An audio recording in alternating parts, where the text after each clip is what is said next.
బలలో చేయి వేయబోయే ముందు రండి.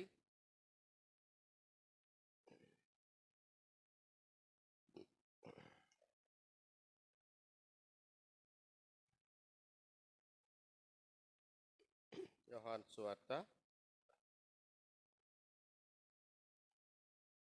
20వ అధ్యాయం 18వ వచనం చదువు. యోహాను సువార్త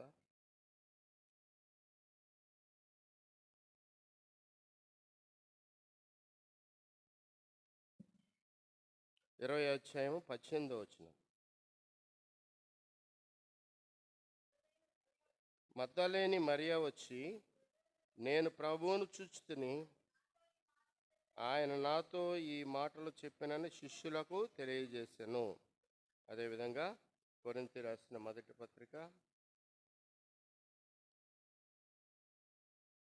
11వ అధ్యాయము 28 నుండి 31 వరకు మనందరం కూడా ఏకీభవించి చదువుకుందాం. 28 నుండి 31 వరకు కొరింథీ రాసిన మొదటి పత్రిక 11వ అధ్యాయం. కాబట్టి ప్రతి మనుషుడు తను తాను పరీక్షించుకునే వలన అలాగ చేసి ఆ రొట్టెను తిని ఆ పాత్రలో త్రాగవలను. ప్రభు శరీరం అని వివేచింపక తిని త్రాగువారు తమకు శిక్షావిధి కలుటకే తిని త్రాగుచున్నారు. ఇందువలనే మీలో అనేకులను బలహీనులను రోగులనై ఉన్నారు, చాలామంది నిద్రించుచున్నారు. అయితే మనల్ని మనము విమర్శించుకొని ఎడల తీర్పు పొందకపోదుము. ప్రభు సాయం కొరకు చిన్న ప్రార్థన చేసుకుందాం.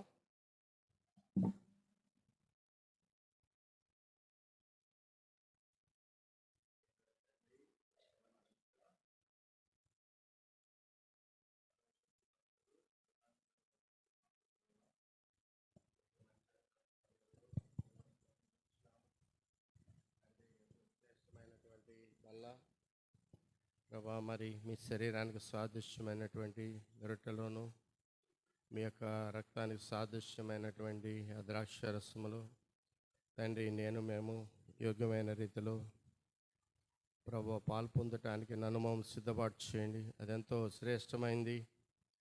అవును ప్రభువా, మీరు మా నిమిత్తము ప్రభువా మరి ఆ యొక్క యెరూషలేము వీధుల్లో ప్రభువా మీ శరీరము దున్నబడుతూ వచ్చింది. ప్రభువా, ఎంతో భారభరితమైన శిక్షను మీరు అనుభవిస్తూ వచ్చినారు. అంత మాత్రమే కాదు, ఆ రొట్టె ప్రభువా గోధుమలు దంచబడిన రీతిలో ప్రభువా మరి మీ శరీరం దంచబడుతూ వచ్చింది. ప్రభువా, ఆ రీతిగా ఆ రొట్టె ఏ రీతిగా అయితే పెను మీద కాలుతుందో మీ శరీరము ప్రభువా యొక్క భయంకరమైనటువంటి ఆ సమయంలో, ఎంతో ప్రభు వేదనకరమైనటువంటి ఆ సమయంలో మీ యొక్క ప్రభువా మీకు దాహము కూడా ఇచ్చిన వారు లేరు తండ్రి. ఆ రీతిగా ప్రభువా మీ యొక్క రక్తము తండ్రి ప్రభు ఏర్లై పారుతూ వచ్చింది తండ్రి. ప్రభువా, నిన్ను ఆ సమయంలో మీరు ఎంతో దీనులై ప్రభువా నిన్ను తగ్గించుకున్న వాళ్ళవై రిక్తునిగా తండ్రి మా నిమిత్తము ప్రభువా ఈ యొక్క రొట్టెను ద్రాక్షారసం సిద్ధపాటు చేయటానికి మీరు ఆ రీతిగా తండ్రి ప్రభువా అంత గొప్ప కార్యం జరిగిస్తూ వచ్చినారు. దానికి సాదృశ్యంగా ఉన్నటువంటి ఈ రొట్టెలో ద్రాక్షారసంలో మేమేదో ఆనవాయితీ కాకుండా తండ్రి ప్రభువా యోగ్యమైన రీతిలో పాలు పొందటానికి నన్ను మమ్మల్ని సిద్ధపాటు చేయండి తండ్రి. వారం వెంబటి వారము తండ్రి ప్రభువా పాలు పొందుతున్నారు, కానీ ప్రభువా కొంతమందిలో ప్రభువా అది మీరు ఎందు నిమిత్తార్థము ఎంత క్రయం చెల్లించి తండ్రి దాన్ని సిద్ధపాటు చేస్తున్నారని ఎరగని వారిగా ఉంటున్నారు. ప్రభా జ్ఞాపకం చేసుకొని సహాయం చేయండి ప్రభా. మరి అటు శ్రేష్టమైనటువంటి ధాన్యతలో వారిని ప్రభా మరి తీసుకురండి, సహాయం చేయండి. ఈ రీతిగా ప్రభా మరి ఇప్పటి వరకు చెంచుపేట ప్రభా మందిరాన్ని బట్టి, దీని దాసుని బట్టి ప్రభా, కుటుంబాన్ని బట్టి, వారికి ఇచ్చిన బిడ్డలను బట్టి నీకెన్నో స్తుతులములు బాధ్యత గల సహోదరులుగా ఉంటూ ప్రభా మరి ప్రతి సంవత్సరం కూడా తండ్రి నీ నామపేట నీ సువార్త ప్రకటించబడటానికి ఎన్నో ప్రభా మరి ఈ రీతిగా మరి మీటింగ్స్ ఏర్పాటు చేస్తూ సువార్త ప్రకటిస్తుండగా ఇంకా ప్రభా శ్రేష్టమైనటువంటి ఆలోచనలు దాసును దయచేయండి.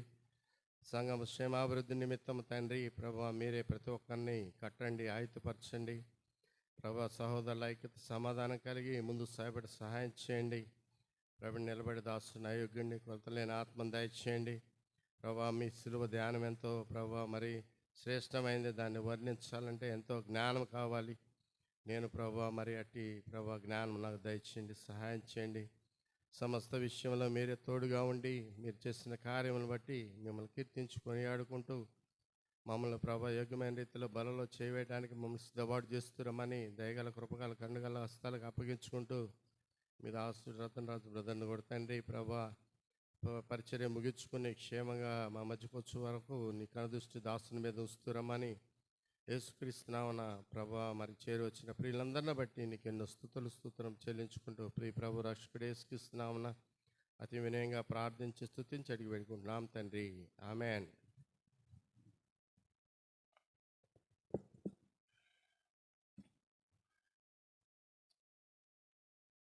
ఇక్కడ మనం చదువుకున్న వాక్య భాగము యోహాను సువార్త 20వ అధ్యాయము. అక్కడ మనం చూస్తూ వచ్చినాము. మరి మరొక పర్యాయము 18వ వచనంలో మనం చూస్తూ వచ్చినాము. మగ్దలేని మరియా వచ్చి నేను ప్రభువును చూచితిని, ఆయన నాతో ఈ మాటలు చెప్పినని శిష్యులకు తెలియజేశాను. కాబట్టి ఇక్కడ ఈ యొక్క మగ్దలేని మరియా శిష్యులకు తెలియజేస్తుందిగా కనిపిస్తుంది. శిష్యులకు ఈ యొక్క వార్తను మరి తెలియజేసినట్లుగా మనం గమనిస్తాం. మొట్టమొదట మగ్దలేని మరియకు కనిపించినప్పుడు ఆమెను వెళ్ళి మరి అనేకులకు కనపరచమన్నప్పుడు అక్కడ శిష్యులు యూదులు భయపడుతూ ఉన్నారు. ఆ సమయంలో మరి ఏమవుతుందని, అయితే ఆ సమయము రానే వచ్చింది, ఆయన బయలుపరుచుకునే సమయం. కాబట్టి ఆ యొక్క దేవాతి దేవుడు మగ్దలేని మరియ పట్ల చేసిన కార్యాన్ని బట్టి ఆమెకు మొట్టమొదటి పునరుద్ధానం దర్శనం కలుగుతూ వచ్చింది. మనలో కూడా మరి అట్టి ఆశ కలిగి ఉండాలి. ఆశ కలిగిన ప్రాణిని తృప్తిపరిచేవాడుగా ఉన్నాడు. ఆ మొదటి పునరుద్ధానంలో మనం కూడా పాలు పొందే వారంగా ఉండాలని మనం నిత్యము ప్రార్థించుకోవాలి. రెండవ పునరుద్ధానంలో మనం పాలు పొందే అవసరం లేదు. మనం అందరం కూడా రక్షించబడిన వారము. ఆ మొదటి పునరుద్ధానంలోనే మనము మరి ఆ రీతిగా పాలు పొందాలని మరి మనము ఇక్కడ చూసాము. ఇంకా అనేక మంది ప్రధాన యాజకులు, పరిసయ్యులు వారు కూడా ఎదురు చూస్తూ ఉన్నారు ప్రభువుని యొక్క మరి ఆ యొక్క పునరుద్ధానం గురించి. వారు రక్షించబడాలన్న ఉద్దేశంతో కాదు, విశ్వాసంతో కాదు, ఆయన వంచకుడుగా ఆయన్ని వర్ణించి వారు పునరుద్ధానం గురించి ఆ వంచకుడు అని చెప్తాడు. అవును కదా, ఆ వంచకుడు 3వ దినమున లెగుస్తానని మాకు చెప్పినాడు. కాబట్టి ఆ యొక్క సమాధిని మరి ఇంకా రెండంతలో భద్రపరచమని చెప్పేసి ఆ రీతిగా తెలియజేయటానికి వారు ఆ పునరుద్ధానం జ్ఞాపకం చేసుకుంటూ వచ్చినారు. ఏది అయినప్పటికీ దేవుడు ఆశ్చర్యకరుడు, ఆలోచనకర్త, బలవంతుడైన దేవుడు, నిత్యుడగు తండ్రి, సమాధానకర్తగా అధిపతి కాబట్టి ఆయన ఆశ్చర్య కార్యములు వారు పునరుద్ధాన దినమును గురించి తెలుసుకునే విధంగా కూడా వారిలో కూడా అట్టి కార్యమును జరిగిస్తూ వచ్చినాడు. ఆయన చెప్పినట్టే 3వ దినమున లేచినాడు. అవును కదా, అందును బట్టి ఈయన నిజమైన దేవుడు, నిజమైన రక్షకుడు, ఈయన సత్యవంతుడు, మరి ఆయన చెప్పినట్టే లేచినాడని వారు కూడా విశ్వసించి ఉంటారు. కొంతమంది రాయబడలేదు కానీ లేఖన భాగాల్లో. అవును కదా, ఆ యొక్క మరి ఇరువైపులా అనేక మంది ఆయన సిలువ వేసిన ఆ దినమున మరి ఆ మగ్దలేని మరియ యొక్క మరి తాను పిలాతు భార్య, ఈ నీతిమంతుని జోలికి నువ్వు వెళ్ళవద్దన్నది. అలాగనే మరి మోసుకుంటూ వెళ్తున్నప్పుడు ఆ కురేనీయుడైన సీమోను కూడా అటు ధన్యతను అనుగ్రహిస్తూ వచ్చినాడు. ఆ ఇరుపక్కల అనేక మంది స్త్రీలు ఏడుస్తూ ఉన్నప్పుడు, నా గురించి ఏడవద్దు, మిమ్మల్ని బట్టి మీ పిల్లల్ని బట్టి ఏడవమన్నప్పుడు అక్కడ అనేక మంది స్త్రీల్లో అదేవిధంగా మరి ఆ యొక్క కురేనీయుడైన సీమోను ఇంకా అక్కడ అనేక మంది విశ్వాసం ఉంచినారు ఆ యొక్క సమయంలో. అట్లానే వీరు కూడా ఈ పునరుద్ధానమును విషయమై వీరు కూడా వంచనతోటి వారు లెగుస్తాడని తెలియజేస్తూ దాన్ని గుర్తుపెట్టుకున్నారు.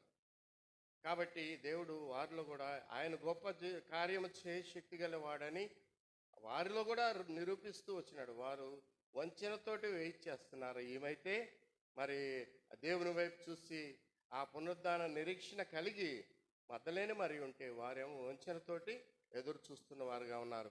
ఈమెమో నిరీక్షణ కలిగి ఎదురు చూస్తుంది. మగ్దలేనే మరియ ఏంటది? దాన్ని నిరీక్షణ. వారు నిరీక్షణ కాదు, వంచన కలిగి వారు నిరీక్షిస్తూ వచ్చిన వారుగా ఉన్నారు. కాబట్టి ఆయన తెలియచేసిన ప్రకారము అనేక మందికి ఆయన పునరుద్ధానుడు అయిన తర్వాత కనిపిస్తూ వచ్చిన వాడుగా ఉన్నాడు. ప్రియులారా, చూసినట్టే ఈ మగ్దలేనే మరియ మరి జీవితంలో మనం చూసినట్టే దేవుడు ఆమె మనుషులైతే ఆమె జీవితమును పై జీవితమును చూస్తూ ఉన్నవారుగా ఉన్నారు, కానీ ఆమె జీవించిన జీవితాన్ని కానీ దేవుడు ఆమె అంతర్యమను చూస్తున్న వాడుగా ఉన్నాడు. ఆమె మనుషులు పై రూపమును చూస్తారు, దేవుడు అంతరంగమును చూస్తాడు. కాబట్టి ఆయన అంతరంగమును చూసే అట్టి ధన్యత తనకు అనుగ్రహించబడుతూ వచ్చినాడు దేవుడు. కాబట్టి ఇక్కడ చూస్తాము, మరి దేవుడు చూడండి, మత్తయి సువార్త 28:6 నుండి 10 వరకు చూడండి. ఆయన ఇక్కడ లేడు, తాను చెప్పినట్లే ఆయన లేచి ఉన్నాడు. రండి, చూచి త్వరగా వెళ్ళి ఆయన శిష్యులకు తెలియచేయడి, ఇదిగో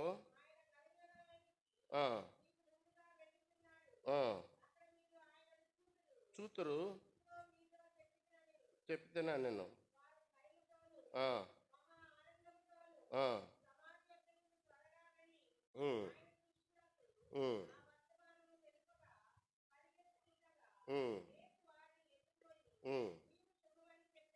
మీకు శుభమని చెప్పాను. కాబట్టి ఎవరైతే మరి చూసిన వారు ఉన్నారో వారందరూ కూడా దేవుడు వారికి బయలుపరుస్తూ వచ్చిన వాడు కానీ యేసు వారిని ఎదుర్కొని మీకు శుభమని చెప్పి వారు ఆయన యొద్దకు వచ్చి ఆయన పాదములు పట్టుకొని ఆయనకు మొక్కగా, యేసు భయపడకుడి, మీరు వెళ్ళి నా సహోదరుల గలియాలో వెళ్ళదనని వారు అక్కడ నన్ను చూతురని వారితో తెలుపుడనెను. కాబట్టి ఆయన చెప్పినట్లే మరి ఈ యొక్క మగ్దలేనే మరియ తెలియజేసిన ప్రకారము మరి వారి శిష్యులు కూడా తెలియజేసినప్పుడు వారు కూడా ఆయన పాదములు పట్టుకొని ఆయనకు మొక్కగా, అవును మరి నీవు నేను కూడా మరి ఆ పునరుద్ధానుడైనటువంటి యేసు పాదములను మనం స్పర్శించిన వారంగా ఉండాలి.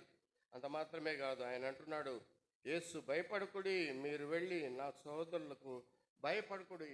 సహజంగా మరి వారు ఆ పునరుద్ధానుడైన యేసును చూసి ఎందుకు భయపడుతూ వచ్చినారు? ఎందుకు భయపడుతూ వచ్చినారు? కొంతమంది విశ్వాసమే ఉంచలా. ఎవరు? శిష్యుల్లో ఒకరు విశ్వాసమే ఉంచలా. ఎవరైనా? తోమ, అవును కదా. అలాంటి మరి అల్ప విశ్వాసులుగా ఉండకుండా ఉండాలనేది ఆయన ఉద్దేశం. కాబట్టి శిష్యులు దగ్గరకు వచ్చినప్పుడు ఆయన పాదాల మీద పడినారంట. మేము మరి నిన్ను మరి నీ పునరుద్ధానమును మీరు చెప్పినారు, కానీ మేము విశ్వసించిన వారుగా లేము. ఆయన కనిపించిన తర్వాత కానీ వారిలో స్పందన రాలేదు. ఇది మరి మగ్దలేనే మరియలో అంతకుముందే జరిగింది కార్యం. వారు ఎందుకు వెళ్ళలేకపోయారు? ఉదయాన్నే లేచి వారు ఎందుకు వెళ్ళలేకపోయారంటే వారిలో కూడా ఉంది, కానీ విశ్వాసం తగినంత లేదు. అందుని బట్టి వారు మరి వారిని ఎదుర్కొనటానికే ఆ ప్రభువు వచ్చాడు పునరుద్ధానుడు అయిన తర్వాత. కాబట్టి మన జీవితాల్లో కూడా మగ్దలేనే మరియ లాంటి విశ్వాసం కలిగి ఉండాలి, కానీ అల్ప విశ్వాసం ఉండకూడదు. పిల్లరా, అల్ప విశ్వాసం కలిగి ఉన్నట్టే మనము అటు పోలేము ఇటు పోలేము, మధ్యలో వేలాడుతూ ఉంటాం. వెచ్చగా నుండి చల్లగా నుండి నులువెచ్చని జీవితం కలిగి ఉంటే వారు ఎక్కడ కూడా మరి లోకాశ శరీరాశను వదులుకోరు. దేవుని వైపు చూస్తారు, మళ్ళీ లోకం వైపు చూస్తారు. వారు ఎప్పుడు కూడా ఆ యొక్క మరి నిరీక్షణ లేని వారుగా ఉంటారు వాడు. కాబట్టి వారి జీవితాల్లో దుఃఖమే, ఆనందం ఉండదు, సంతోషం ఉండదు. కాబట్టి దేవుడు తెలియజేస్తూ ఉన్నాడు, మనం చేసే ప్రతి దాని విషయంలో కూడా మనము దేవుని విషయంలో మరి ముఖ్యంగా ఆయన యందు ఆ యొక్క పునరుద్ధానుడైన దేవుని విషయంలో మనము విశ్వాసం కలిగి ఉండవలసిన వారంగా ఉన్నాం. అల్ప విశ్వాసులాగా ఉండకూడదు. మనం అల్ప విశ్వాసులుగా ఉంటే మనము జీవితంలో దేవుని యొక్క శ్రేష్టమైనటువంటి ఆ యొక్క పరలోక రాజ్యం మనము ప్రవేశించలేము. కాబట్టి మన యొక్క క్రైస్తవుల నిరీక్షణ ఏంటి? పరలోక రాజ్యము ప్రవేశించాలనే. కాబట్టి పరలోక రాజ్యంలో ప్రవేశించాలంటే మనము ఆ పునరుద్ధారుడైనటువంటి యేసు వైపు మనము మరి మద్దలేని మరిలాగా విశ్వాసం కలిగి మరి ఎదురు చూసేవారంగా ఉండాలి. ఇంకా చూసినట్టే ఇంకా మరి దేవుడు మార్క్స్ వార్త 16వ అధ్యాయము 12వ వచనం చూడండి. మార్క్స్ వార్త పల్లెటూరుకి నడిచిపోతుండగా వారికి ప్రత్యక్షమాయను. వారు వెళ్ళి తక్కిన వారికి ఆ సంగతి తెలియజేసారు కానీ కాబట్టి ఇక్కడ దేవుడు మరి ప్రత్యక్షంగా కనిపించిన వారికి దేవుడు చూడండి, వారు ఆ తరువాత వారిలో ఇద్దరు ఒక పల్లెటూరు నడిచి పోచుండగా ఆయన మారు రూపము గలవాడే వారికి ప్రత్యక్షమాయను. కాబట్టి ఆయన మరి మరుగుపరుచుకున్నవాడిగా ఉన్నాడు, ప్రత్యక్షపరచుకోలేదు. ఆయన మరి పునరుద్ధరణ అయిన తర్వాత ముఖాముఖిగా ప్రత్యక్షపరచుకోలేదు, మరుగై ఉన్నవాడుగా ఉన్నాడు. కాబట్టి వారు గుర్తుపట్టలేకపోతూ వచ్చినారు. ఇక్కడ అందుని బట్టి వారికి ప్రత్యక్షమాయను. వారు వెళ్ళి తక్కిన వారికి ఆ సంగతి తెలియజేసిరు కానీ మరి వారు వీరి మాటను నమ్మకపోయారు. కాబట్టి ఇక్కడ మరి ఆ పునరుద్ధానుడైన యేసుని కొందరు చూసి విశ్వసించారు.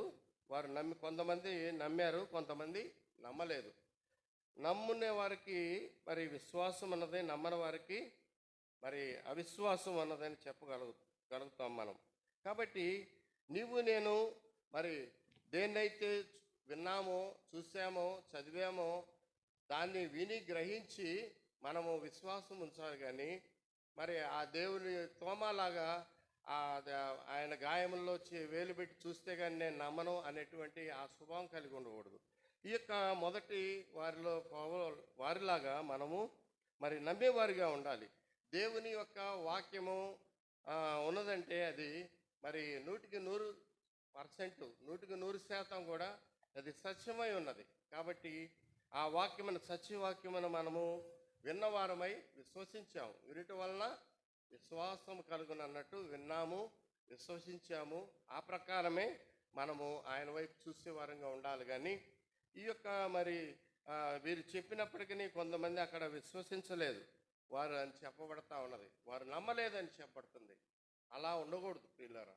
దేవుని వాక్యమును విన్నటువంటి వారు ఆ పునరుద్ధానమును గురించి మరి పూర్తి నిర్ధారణ కలిగి మనం కూడా ఆ రీతిగా వీరిలాగా ఈ మొదటి ఆ ఇద్దరిలాగా ఉండాలి. కానీ మరి మిగిలిన వారిలాగా మనం ఉండకూడదు. ఇంకా చూసినట్టే ఇంకా ఎవరికి కనిపించినాడో అదే మరి 14వ వచనం నుండి 19 వరకు చూడండి. అదే అధ్యాయం. పిమ్మట 11 మంది శిష్యులు భోజనమునకు కూర్చున్నప్పుడు ఆయన వారికి ప్రత్యక్షమై తాను లేచిన తర్వాత తను చూసిన వారి మాట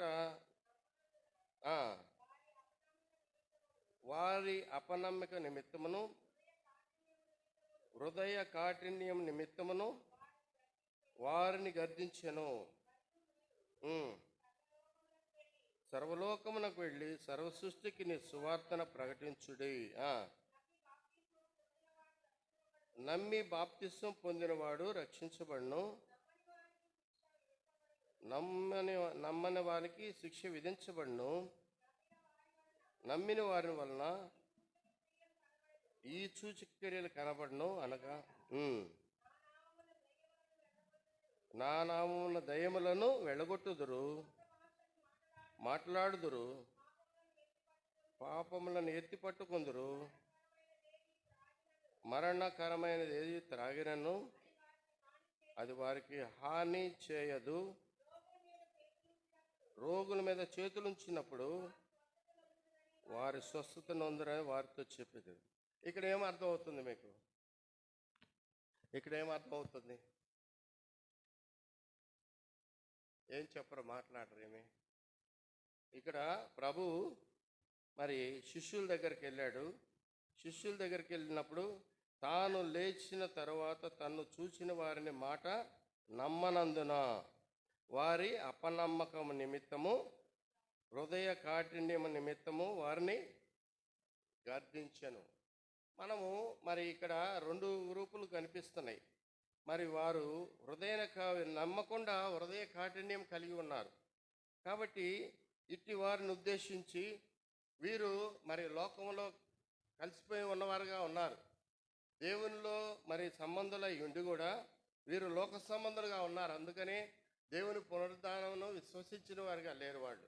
అయితే కొందరు విశ్వసిస్తూ వచ్చినారు.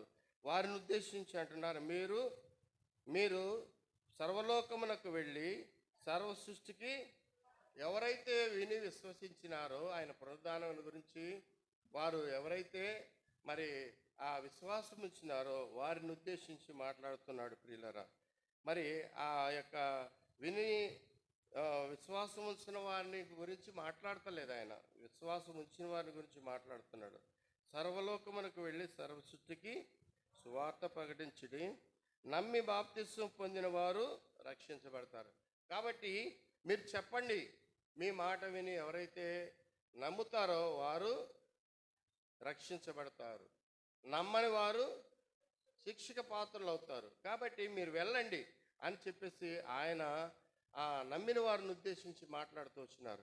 ఇక్కడ రెండు గుంపులు విన్నారు, కానీ ఒక వర్గము కొందరు ఆయనను విశ్వసించలేదు. విశ్వసించని వారిని బట్టి ఆయన మాట్లాడతలేదు, విశ్వసించే వారిని బట్టే మాట్లాడుతున్నారు. ఈ విశ్వసించిన వారు లోక సంబంధులు, అందుని బట్టి వారు విశ్వసించలేదు.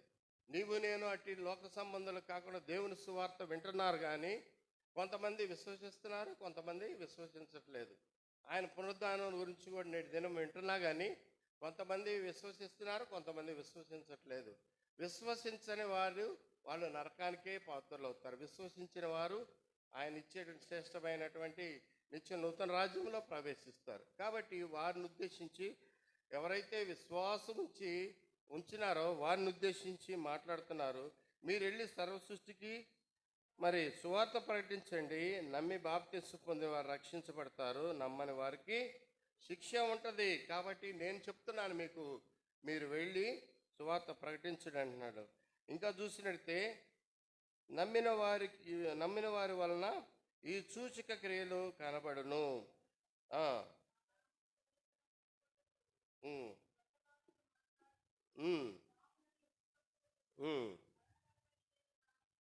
కాబట్టి ఇక్కడ శ్రేష్టమైనవి తెలియజేస్తా ఉన్నాడు.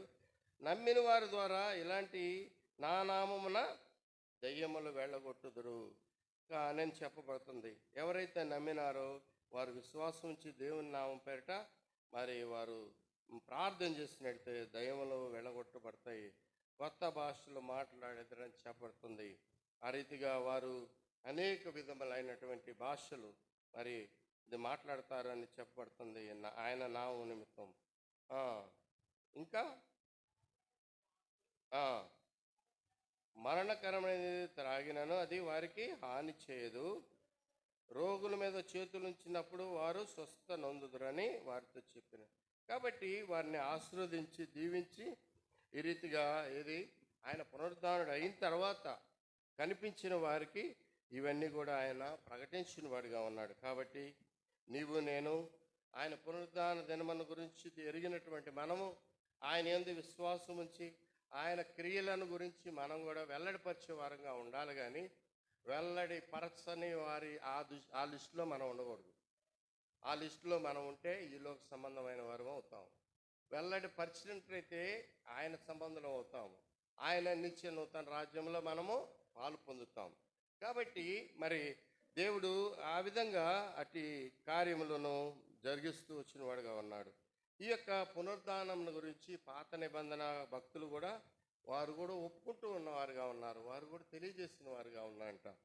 కాబట్టి కొత్త నిబంధనలనే కాదు ప్రియులారా, పాత నిబంధన కాలంలో కూడా ప్రభువు మరి ఇట్లా చనిపోయి సమాధి చేయబడి 3 దినములు లెగుస్తాడు, పునరుద్ధానుడు అవుతారని విశ్వాసం ఉంచిన వారుగా ఉన్నారంట ఈ యొక్క పాత నిబంధన కాలంలో భక్తులు కూడా. అది అపోస్తుల కార్యము 2వ అధ్యాయము, అపోస్తుల కార్యము 2వ అధ్యాయము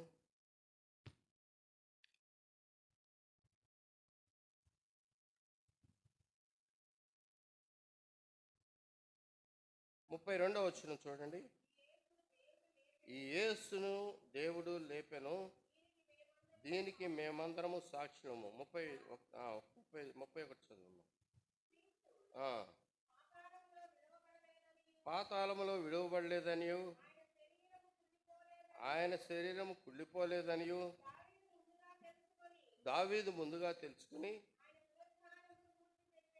ఆయన పునరుద్ధానం గురించి.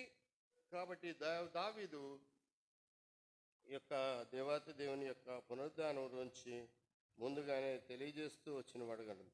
ఈ యేసు దేవుడు లేపెను, దీనికి మేమందరం సాక్ష్యం. కాగా ఆయన దేవుని కుడి పార్శ్వమున హెచ్చించబడి పరిశుద్ధాత్మను గూర్చినటువంటి వాగ్దానమును తండ్రి వలన పొంది, మీరు చూచుచు వినుచు దీనిని కుమ్మరించి ఉన్నాడు. కాబట్టి ఆయన కాగా ఆయన దేవుని కుడి పార్శ్వమున హెచ్చించబడి, కాబట్టి ఆయన పునరుద్ధానుడై ఎక్కడ పోయినాడంటే మరి ఆ దేవుని కుడిపార్శ్వమున ఉన్నట్టుగా దావీదు తెలుసుకున్నవాడుగా ఉన్నారు. మీరు చూచుచు వినుచున్న దీనిని కుమ్మరించి ఉన్నాడు. కాబట్టి ఇవన్నీ కూడా ఆయన జరిపించిన వాడుగా ఉన్నాడని చెప్పేసి ఈ యొక్క పాత నిబంధన కాలపు భక్తులు కూడా వారు విశ్వసించిన వారుగా ఉన్నారు ప్రియులారా. కాబట్టి ఆ రీతిగా మనం కూడా దేవుని యందు విశ్వాసం ఉంచి యేసు ఈ కార్యములను మనం ఎరిగిన వారమై అపోస్తుల కార్యము 3:15 ప్రకారం ఈ విధంగా అనేక మంది సాక్షులుగా అక్కడ కనిపిస్తున్నారు. చూడండి అపోస్తుల కార్యం మరో పర్యం చదువమ్మా. మీరు ఈ జీవాధిపతిని చంపితిరి కానీ దేవుడు ఆయనను మృతుల్లో నుండి, కాబట్టి ఆయన జీవాధిపతి, ఆయనను చంపితిరి కానీ వీరు మాట్లాడుతున్నవారుగా ఉన్నారు. పునరుద్ధానుడైనటువంటి యేసు ప్రభు వారిని శిష్యులు ఎంతో శక్తివంతంగా అయిన వారుగా ఉన్నారని చెప్పబడుతుంది. అంతకుముందు దేవుని దగ్గర వారు సంచరిస్తూ ఉన్నారు, దేవుని ప్రక్కన ఉంటూ ఉన్నారు కానీ వారి శక్తి వారికి అనుగ్రహించబడలేదు. వారి ద్వారా కొన్ని వేల మంది రక్షించబడుతూ వచ్చిన వారుగా ఉన్నారు. ఎప్పుడు దేవుడు పునరుద్ధానుడయ్యి శిష్యులను దర్శించిన తర్వాత వారిని అభిషేకించిన వాడుగా ఉన్నాడు ప్రభు. వారిని అభిషేకించిన తర్వాత వారిలో అనేకమైనటువంటి శక్తులు ప్రజ్వలింపజేస్తూ వచ్చినాడు వారి ద్వారా. దానిలో ఒకటి అనేక వేల మందిని రక్షణ మార్గంలోకి నడిపించడం. పేతురు ద్వారా ఒకే దినము 3,000 మంది రక్షించబడుతూ వచ్చిన వారుగా ఉన్నాడు. అవును కదా. ఆ విధంగా ఒకే దినము ఈ రీతిగా మనం కూడా వారి బాటలో నడవాలి. విశ్వాసం ఉంచి దేవుడు చేసిన ఆ యొక్క గొప్ప కార్యములు, ఆయన మాట విని శిష్యులు చేసిన గొప్ప కార్యములు మనం కూడా ఆయన శిష్యులమే మనం కూడా. కాబట్టి ఆ రీతిగా మనం కూడా చేయవలసిన వారుగా ఉన్నాం. ఇంకా చూసినట్టే ఈ లోక సంబంధమైనటువంటి కొలస్సీ పత్రిక 3:1-4 చదవండి. కొలస్సీ పత్రిక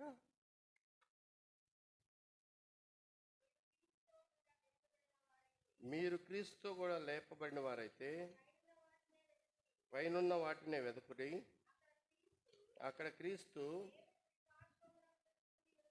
కుడి పార్శ్వమున కూర్చుండి ఉన్నాడు. పైనున్న వాటి నందే గాని భూ సంబంధమైన వాటి మీద మనస్సు పెట్టుకొనుకుడి. ఎలయనగా మీరు మృతి పొందిరి, మీ జీవము క్రీస్తు కూడా దేవుని యందు దాచబడి ఉన్నది. కాబట్టి ప్రత్యక్షమైనప్పుడు మీరును ఆయనతో కూడా మహిమ యందు ప్రత్యక్షపరచబడతారు. కాబట్టి ఇది గొప్ప నిరీక్షణ ప్రియులారా. ఆయన క్రీస్తుతో కూడా లేపబడిన వారైతే మనము పైనున్న వాటిని గురించి, ఈ లోక సంబంధమైన కాదు. ఈ లోక సంబంధమైన ఏంటి? శరీరాశ, నేత్రాశ, జీవపు డంబము, వాటి గురించి కాదు మనము ప్రయాసపడవలసింది. అక్కడ క్రీస్తు దేవుని కుడిపార్శ్వమున కూర్చున్నాడని పైనున్న వాటి మీదనే కానీ ఈ లోక సంబంధమైన వాటి మీద మనస్సు పెట్టుకొనుకోండి.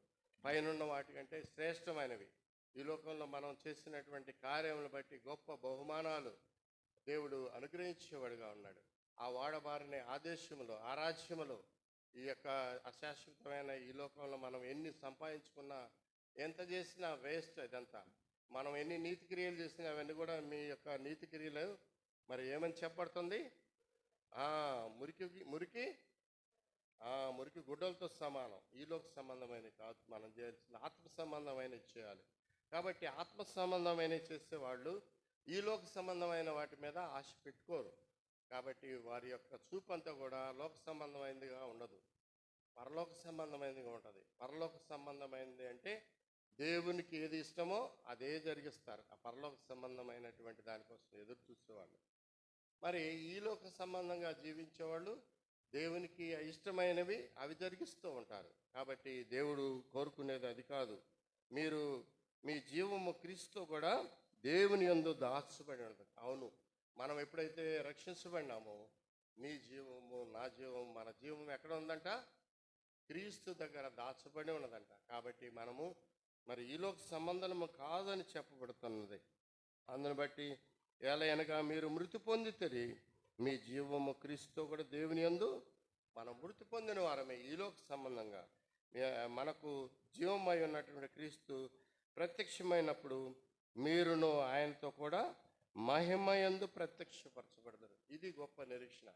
ఒకానొక దినమున నీవు వస్తావు, నన్ను కూడా తీసుకుని వెళ్తామని గొప్ప నిరీక్షణ మనం కలిగిన వారమై ఈలోక సంబంధమైన వాటి మీద కాక పరలోక సంబంధమైన వాటి కోసం ఎదురు చూస్తూ ఉన్నట్టయితే మనము ఒకానొక దినమున మళ్ళీ తిరిగి ఏ రీతిగా ఆరోహణుడైన వెళ్ళినాడో ఆ రీతిగా మళ్ళీ రానై ఉన్నాడు. ఆయన తప్పకుండా వస్తాడు. వచ్చినప్పుడు ఆ యొక్క మరి చెప్పబడిన కడబూర మోగగానే రెప్పపాటులో మొదట సమాధుల్లో ఉన్నవారు ఎత్తబడతారు, ఆ తర్వాత సజీవులు ఉన్నవారు లేపబడతారు. వీరందరూ కూడా మరి మహిమ శరీరమును ధరించిన వారై మనము జీవమై ఉన్న క్రీస్తు ప్రత్యక్షమైనప్పుడు ఆయన అప్పుడు ప్రత్యక్షమవుతాడు. కాబట్టి ఆయనతో కూడా మహిమయందు ప్రత్యక్షపడతాం. మనం కూడా మహిమతో మరి ప్రత్యక్షమవుతాం, ఈ దేహంతో కాదు ప్రియులారా. కాబట్టి ఆ మహిమతో ప్రత్యక్షమయ్యేటువంటి అది శాశ్వతమైంది. అది జీవము.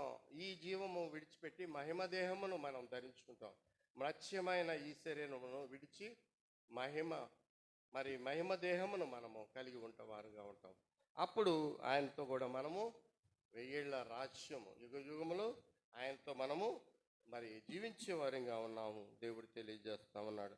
ఆ ప్రకారము తిమోతి రాసిన మొదటి పత్రిక 6వ అధ్యాయము 9-10 వచనాలు చూడండి.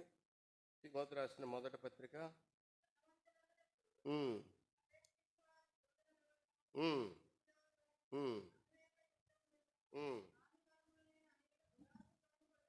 దురాశల్లోను పడదురు,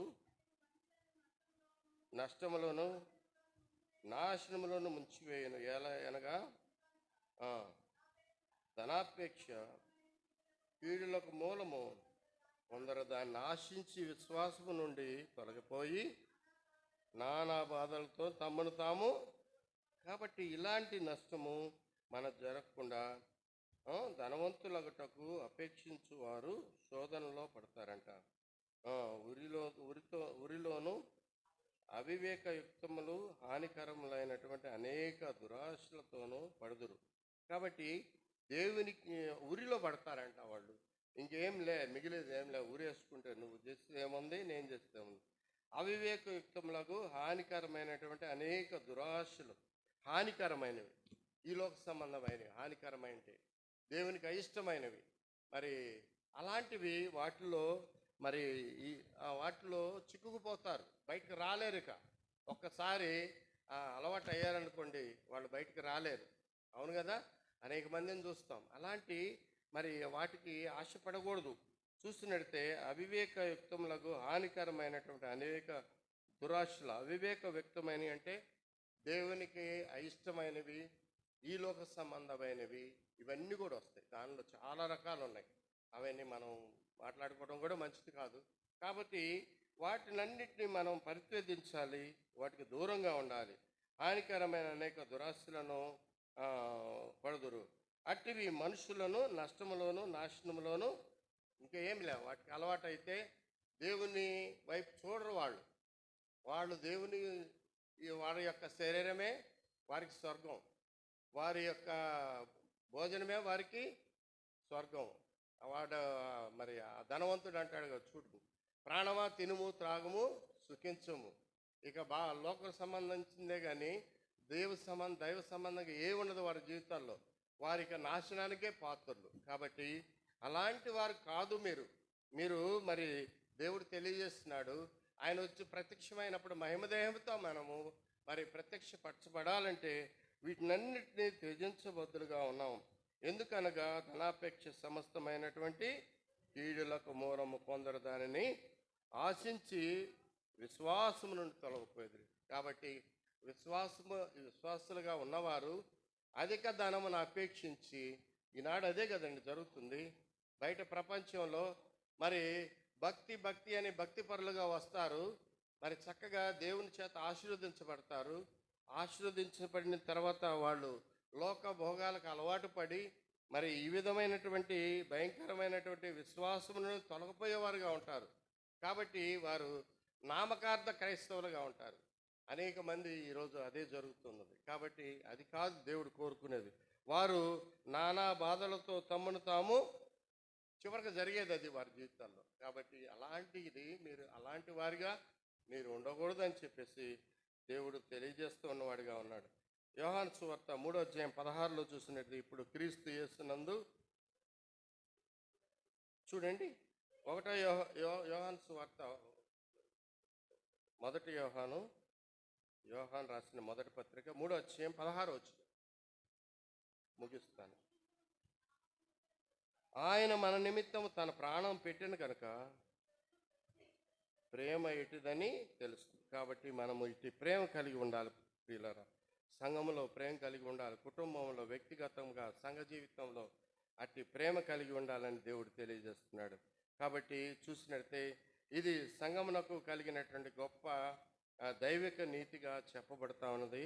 చూసినట్టే మరి అపోస్తుల కార్యము 2:24 క్లుప్తంగా ముందు సాగిపోదాం, సమయం చాలా అయింది. మరణము ఆయనను బంధించి ఉండుట అసాధ్యము గనుక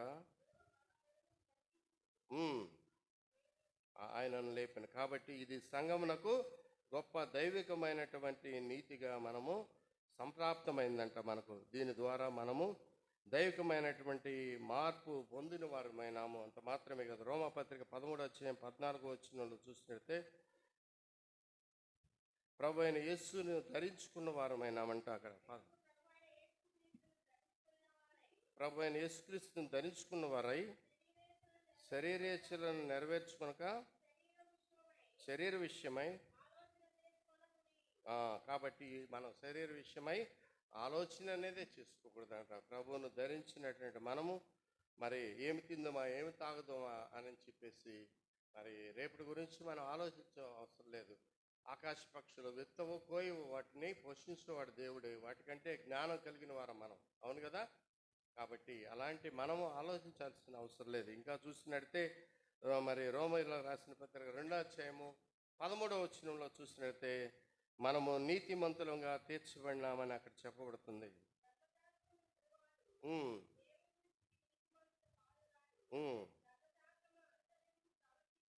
ధర్మశాస్త్రమును అనుసరించి ప్రవర్తించువాడే నీతిమంతుడుగా ఎంచుడు. కాబట్టి దేవుడు ధర్మశాస్త్రాన్ని మనకు అనుగ్రహిస్తూ వచ్చినాడు. దాన్ని మనము అనుసరించి దానిలో ఫాలో అవుతున్నాం, దానిలో కొనసాగుతున్నాం. కాబట్టి మనము నీతిమంతులుగా ఎంచబడినాము. ఇంకా చూసినట్టే యోహాను రాసిన మొదటి యోహాను సువార్త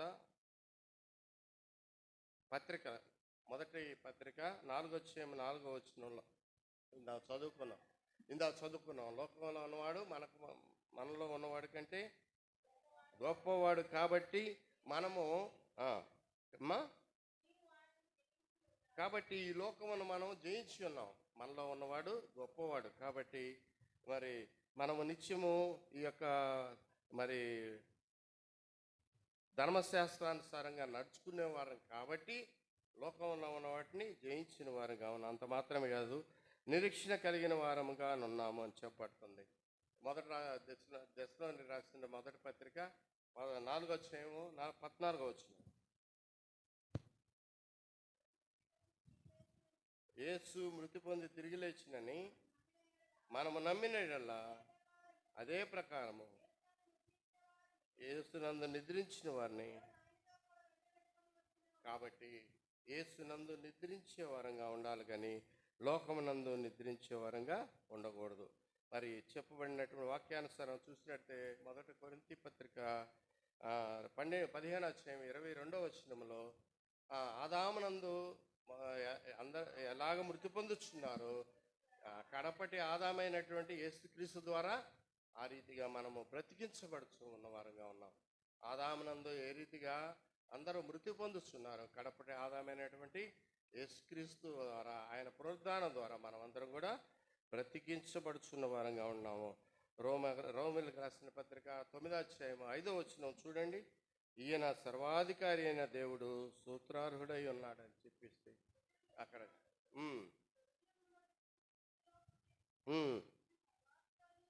ఈయన సర్వాధికారి అయిన దేవుడై ఉండి నిరంతరము స్తోత్రార్హుడు. కాబట్టి ఈయన సర్వాధికారం కలిగినటువంటి ఆయన సారథ్యంలో మనం ఉన్నట్లయితే ఆయన పునరుద్ధాన శక్తి మన మీద మెండుగా కుమ్మరించేవాడిగా ఉన్నాడు. ఆ రీతిగా మనము మరి పునరుద్ధానము తర్వాత మనము విశ్వసించిన దాన్ని బట్టి సిద్ధపరిచినటువంటి బహుమానము పొందుతాము. ఈ నిరీక్షణ రక్షించబడినటువంటి మనకు ఉండాలి. ఈ యొక్క మాటలు గమనించండి. పునరుద్ధానం తర్వాత మన విశ్వాసమును బట్టి సిద్ధపరచబడిన బహుమానము పొందుతాం. ఏదైతే సిద్ధం చేస్తున్నాడో ఆ దేవుడు, మరి ఆయన వచ్చినప్పుడు మనం కూడా ఎత్తబడతామని చెప్పబడినటువంటి ఆ రీతిలో ఈ నిరీక్షణ రక్షించబడినటువంటి మనకు ఉండాలి. ఈ రీతిగా మరి చూసి ఈ మాటలు ముగించుకుందాం. మత్తయి సువార్త 28:20వ వచనము, యుగ సమాప్తి వరకు సదాకాలం నేను మీతో కూడా ఉన్నానని సెలవిచ్చినట్టు దేవుడు. ఆ దేవుడు నిన్ను ఇడువను ఎడబాయను నిబ్రం కలిగి జీవించమన్నట్టు సదాకాలం ఆయన మనతో ఉన్నవాడుగా ఉన్నాడు. ఈ రీతిగా పునరుద్ధానం దినము యొక్క ఈ లేఖనములను ద్వారా మనం ఆశీర్వచనములు పొందేవారంగా ఉందాము. అంత మాత్రంగా దేవుని పరిశుద్ధాత్మతోడు మనకందరికి కూడా ఉండాలని దేవుని పేట మరి తెలియజేస్తూ, మరి ఈ విధమైనటువంటి శ్రేష్టమైన తలంపులు కలిగి ఈ పునరుద్ధాన శక్తిని మనము పొంది ముందుకు సాగిపోయే వారంగా మరి ఆ రీతిగా దేవుడు మనలను సిద్ధపాటు చేయనుగాక. మనందరము మరి బలలో చేయి వేద్దాము.